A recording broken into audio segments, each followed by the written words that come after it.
안녕하세요. 결혼한 지 1년 만에 이혼을 하게 된 30대 여성입니다. 제가 오늘 이렇게 사연을 쓰는 이유는 책임지지도 못할 소리를 함부로 하는 남자와는 아예 시작도 하지 말라는 말씀을 드리고 싶어서예요.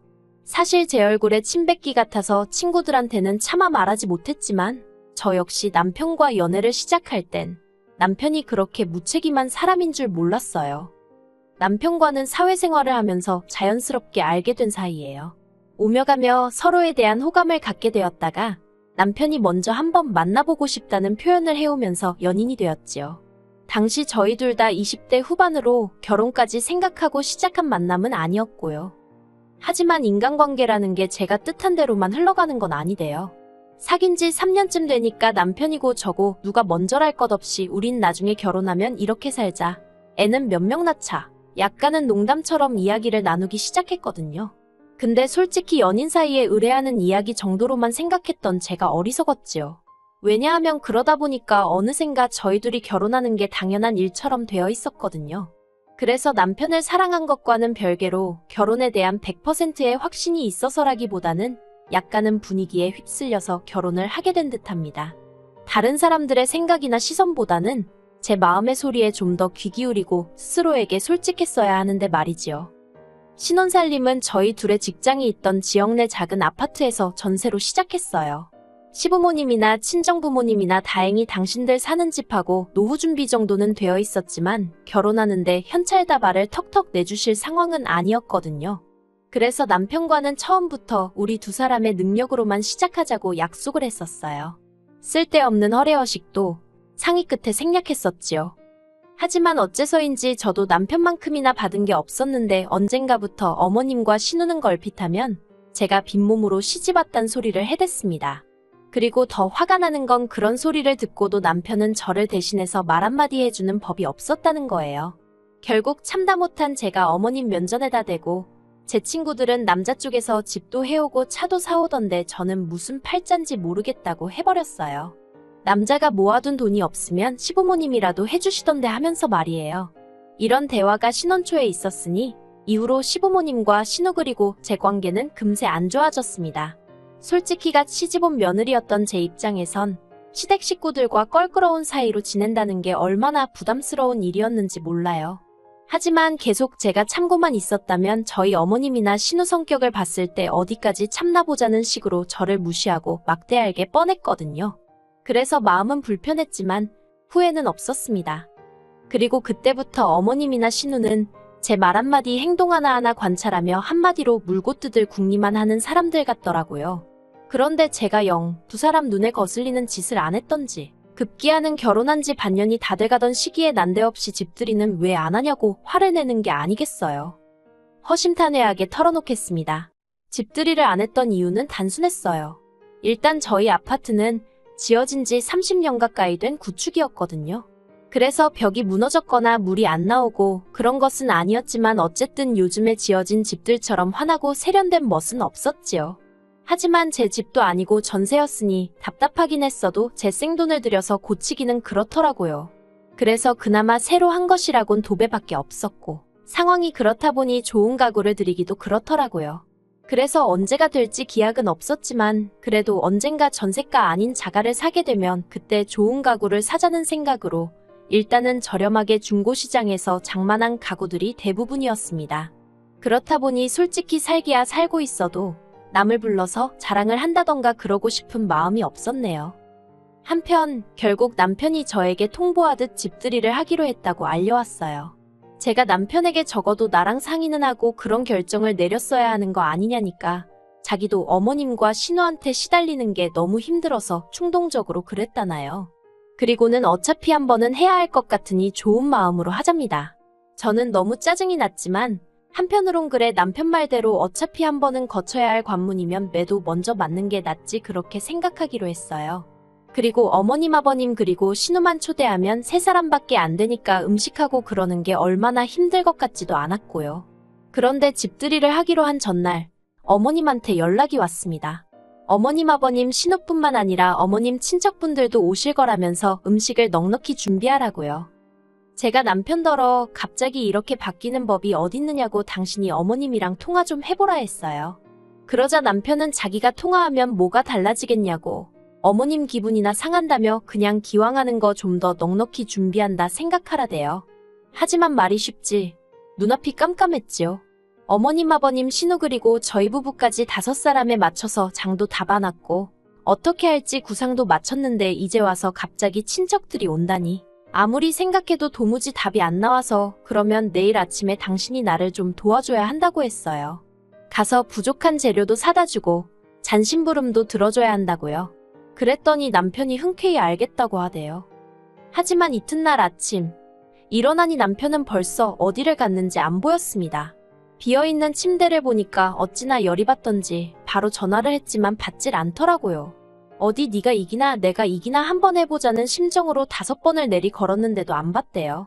그리고는 11시가 다 되어서야 집에 왔는데 어딜 갔다 오느냐니까 밖에 날씨가 너무 좋아 보여서 뒷산에 갔다 왔답니다. 어처구니가 없고 남편이 어찌나 한심해 보이던지 제가 남편더러 장난하는 거냐고 쏘아붙였어요. 그랬더니 지금부터 도와주겠다나요? 저는 됐다고 남편에게 대꾸하곤 입고 있던 앞치마를 풀어서 남편 가슴팍에 집어던졌습니다. 그리고는 나머지는 당신이 알아서 하라고 했어요. 장봐오기부터 시작해서 밑준비까지 제가 다 했으니까 굽던지 찌던지 그건 당신이 알아서 하고 손님 맞이하라고요. 그러고 저는 제 핸드폰과 차키를 챙겨서 현관을 나섰습니다. 남편이 저더러 이렇게 해놓고 지금 어딜 가냐며 화를 내길래 나도 날씨가 너무 좋아 보여서 친정에 간다고 받아쳐버렸지요. 그리고는 저는 진짜로 친정에 갔어요. 사실 친정은 저희 집에서 차로 40분 거리로 그렇게 멀진 않았거든요. 하지만 결혼 후에는 특별한 이유 없이는 찾아가지 않았습니다. 친정 부모님도 각자 하시는 일이 있어서 바쁘시기도 했고 솔직히 결혼 후부턴 보통 힘들고 지칠 때마다 친정 생각이 많이 났는데 행여 친정 부모님이 속상해하실까봐 더 발걸음을 안 한 것도 있네요. 아무튼 그렇게 친정에 도착하니 친정어머니가 깜짝 놀라시면서 연락도 없이 무슨 일로 왔냐고 하셨습니다. 그런 친정어머니께 저는 그냥 엄마가 해주는 밥이 먹고 싶어서 왔다고 했어요. 하지만 그 말에 많은 뜻이 숨어 있다는 걸 굳이 설명하지 않아도 친정어머니는 바로 이해하시더라고요. 무슨 속상한 일이라도 있었냐면서 이야기해보라고. 그래서 그간 어머님이나 신우가 저에게 함부로 했던 것부터 시작해서 집들이 얘기까지 다 털어놓았습니다. 친정어머니는 한참을 말없이 듣고 계시더니 오늘은 어쨌든 왔으니까 좀 쉬다 가라 하셨어요. 저더러 잘했다 못했다 그런 말씀은 안 하셨고요. 그리고 한편 제 핸드폰은 불이라도 난 것 마냥 계속해서 전화벨이 울려대고 나중엔 문자가 폭탄처럼 오대요. 남편은 저더러 무책임하다. 일을 이렇게 벌려놓고 어쩔 셈이냐? 아주 혼자서 똥줄이 탔는지 난리가 났더라니까요. 그리고는 급기야 어머님으로부터 전화가 걸려왔습니다. 저더러 지금 당신 얼굴에 먹칠을 하려고 작정을 했냐면서 이게 무슨 짓거리냐고 화를 내시대요. 그래서 처음부터 집들이도 어머님하고 어머님 아들 둘이서 정한 일 아니냐고 왜 저한테 그러시냐 했어요. 그래도 제가 식사하실 수 있게 밑준비는 다 해놨으니 남편더러 차리게 하시란 소리도 했고요. 어머님이 저더러 하는 짓마다 마음에 안 든다고 하시던데 제가 차마 저도 어머님 하시는 행동 다 마음에 안 들어요 그 소리는 못했네요. 저는 저녁 8시가 다 되어서야 집으로 돌아갔습니다. 집에 도착하니 가관도 아니더라고요. 부엌은 엉망이 되어 있고 거실에서 뭘 했는지 장판도 여기저기 찍혀 있고 전세 끝나고 물어주고 나갈 생각에 벌써부터 머리가 지끈거리더라니까요. 그리고 그때 남편이 저를 보더니 진짜 이렇게 했어야 했냐입니다. 그래서 저도 남편에게 당신은 내 부탁을 귀등으로도 안 듣지 않았냐고 그래놓고 나에게 뭘 바라냐 했어요. 그러자 남편이 할 말이 없다면서 이렇게 제가 화를 낼 줄은 몰랐다고 미안하다 하대요. 솔직히 그 미안하단 말 한마디에 제 마음이 전부 다 풀리지는 않더라고요. 하지만 친정부모님이 하신 말씀도 있고 일을 더 키우고 싶지도 않아서 그 정도로 하고 넘어갔습니다. 그런데 이게 웬걸. 사람이 집 어렵게 못 준다더니 또 무턱대고 일을 벌려놓고 저를 찾더라니까요. 지난달 어머님의 생신이었어요. 진작부터 남편과는 양가 부모님 생신은 각자 알아서 잘 챙기자는 쪽으로 이야기를 했었거든요. 그래서 친정부모님 생신 때도 제가 주도하여 남편을 데리고 가서 밥 한 끼를 먹고 왔고요. 용돈도 재벌이에서 드렸어요. 하지만 그랬음에도 불구하고 친정부모님이 그것만으로도 저희 부부에게 고맙다며 특히나 남편 생일 때는 정말 상다리가 부러지게 생일상을 차려주시대요. 필요한데 쓰라며 용돈도 50만 원이나 주셨고요. 솔직히 저야 시부모님으로부터 그런 대우를 받을 거란 일말의 기대조차 없었기에 남편이 저희 친정부모님으로부터 받는 모든 것들이 부러웠어요. 서운하기도 했고요. 그런데 어머님의 생신이 돌아오자 아버님 때와 마찬가지로 외식을 하려고 했는데 남편이 집에서 생일상을 차려드리기로 했답니다. 그러면서 하는 말이 집들이 때 이후로 제가 어머님한테 점수가 많이 깎였대요. 그래서 자기가 일부러 제가 어머님 생신을 챙겨드리고 싶어 한다고 그랬다는 거예요. 황당해서 왜 없는 소리를 지어냈냐고 물었습니다. 그랬더니 안 그러면 도대체 어머님한테 언제 점수를 딸 생각이냐대요. 그놈의 점수 타령에 얼마나 짜증이 나던지. 저는 남편더러 나는 내가 하지도 않은 말로 점수를 따고 싶지도 않고 억지로 생신상을 차려드리기도 싫다 했습니다. 회사 일로 바쁘기도 하고 지난번에 집들이 음식 준비하면서도 정말 너무 힘들었다고요. 하지만 남편은 계속해서 그래도 자기가 해놓은 말이 있는데 그렇게 나오면 어떡하냐고 무조건 생일상은 차려야 한답니다. 어찌나 사람을 들들 볶는지 환장하겠더라고요. 그래서 제가 그러면 생일상 얘기 꺼냈을 때처럼 당신이 음식 해놓고 내가 했다고 해주면 되겠다고 했어요. 그렇게 내 점수가 걱정이 되면 그 정도 거짓말은 해줄 수 있는 거 아니냐고요. 그랬더니 남편이 자기더러 지금 어머님한테 거짓말을 하라는 거냐고 말도 안 된다고 절대 못한다 하대요. 그래서 제가 말이 안 되는 건 아냐고 그런 사람이 왜 가만히 있던 나를 팔아서 나를 난처하게 하느냐고 아무튼 나는 생신 파티인지 뭔지 못한다고 안 한다고 했어요. 그러자 남편은 제가 다른 사람 입장은 하나도 생각을 안 해준다며 점점 목에 핏대를 세웠습니다. 하지만 그런 남편에게 당하고만 있을 제가 아니었지요. 저는 남편더러 당신이야말로 내 입장이란 걸 신경이나 써본 적이 있냐고 소리를 질렀어요. 그리고 어머님 생신상 같은 소리 한다고 당신은 장인장모 생일 때 먼저 케이크라도 하나 사와봤냐? 말이라도 먼저 생신 축하드린다고 해봤냐 따졌네요. 어쩌다 처가에 가게 되면 도살장 끌려가는 소마냥 뒤에 따라와서 주는 밥이나 처먹고 말 한마디 없이 있다가 오는 게 전부면서 나한테 어떻게 어머님 생신 어쩌고 그딴 소리를 할 수 있냐고 염치라는 게 있긴 하냐고 정말이지 그간 마음에 쌓였던 이야기가 전부 다 쏟아져 나오더라니까요. 하지만 남편은 미안하다는 말은 고사하고 그래도 이번 생일상은 무조건 차려야지 안 차리면 가만 안 두겠답니다. 그리고 그때 제 머릿속에서 이성의 끈이라는 게 끊어지는 듯 했어요. 가만 안 둔다고 어떻게 할 건지 한번 두고 보자 했습니다. 그런데 남편은 제가 말만 그렇게 하고 생일상을 차릴 줄 알았나 봐요. 어림도 없었지요. 집들이 때 그렇게 사람이 싫은 티를 냈으면 지도 알아듣는 게 있어야지. 한번 얼렁뚱땅 넘어가줬더니 나를 물로 보나 싶대요. 그리고 마침내 어머님 생신날이었어요. 주말이기도 했고 그래서 오전 10시 반쯤 느지막이 일어나 커피도 내리고 토스트도 만들었지요. 그렇게 여유있고 한가한 시간을 보내고 있는데 머리가 떡이 된 남편이 안방에서 나오더니 저를 보고는 지금 몇 시인데 왜 아무것도 안 하고 그러고 있냐는 거예요. 내가 뭘 아무것도 안 하고 있냐고 지금 아침 먹는 거 안 보이냐 했습니다. 그랬더니 남편이 한다는 말이 미역국 안 끓이냐고 어머님이 점심때 오시기로 했다나요. 저는 어머님이 점심에 오시는 줄도 몰랐어요. 아무튼 제가 남편더러 그걸 아는 당신은 이제껏 잔 거냐고 자식이 돼서는 왜 그 모양이냐고 한마디 했네요. 이후로 빨리 뭐라도 하라고 저를 재촉하는 남편을 향해 당신이야말로 미역국이라도 끓이라고 한마디 했어요. 어머님 생신상은 순전히 당신 생각이었으니 당신이 처음부터 끝까지 책임지라고도 했지요. 솔직히 말해서 혹시나 남편이 저보다 일찍 일어나 뭐라도 하려고 흉내라도 내고 있었으면 저도 마음을 달리 먹고 도와줄 생각이었거든요. 그런데 이건 뭐 자기가 어머님한테 생신상을 차려드리네 어쩌네 헛소리는 다 해놓고 일은 제가 다 하라는 판이었으니 한 번 당하지 두 번 당하겠어요. 결국 남편과 저는 또다시 싸우게 되었습니다.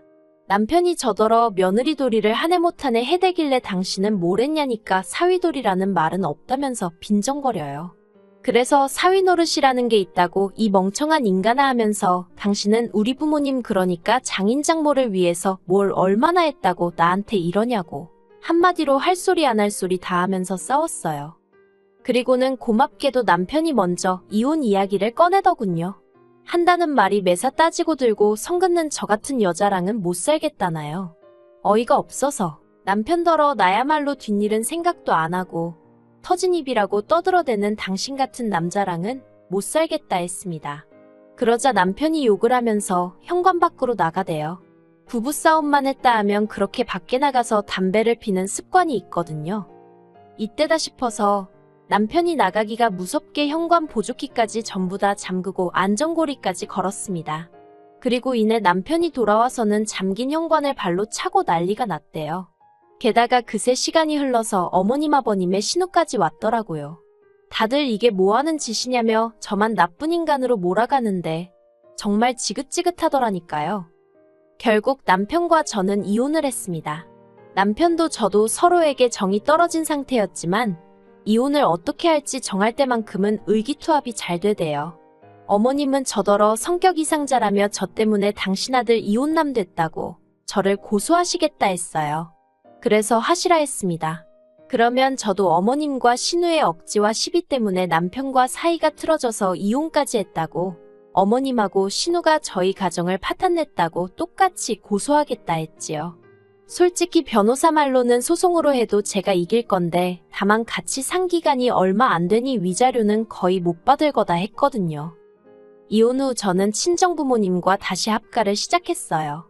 그리고 아무렇지 않은 척하고 있지만 사실 이제 내가 이혼녀구나. 솔직히 그 생각만 하면 왠지 모르게 움츠러드네요. 그래도 저를 응원해주는 사람들이 더 많은 걸 알기에 힘내보려고 합니다.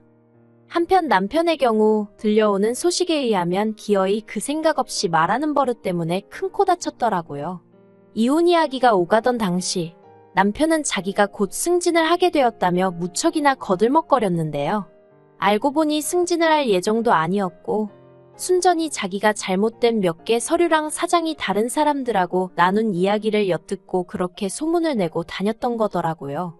근데 문제는 그 이야기가 사장 귀에 흘러들어가서는 사장이 남편더러 경거망동하는 것이 믿을 수가 없다며 오히려 좌천을 시켰다는 거예요.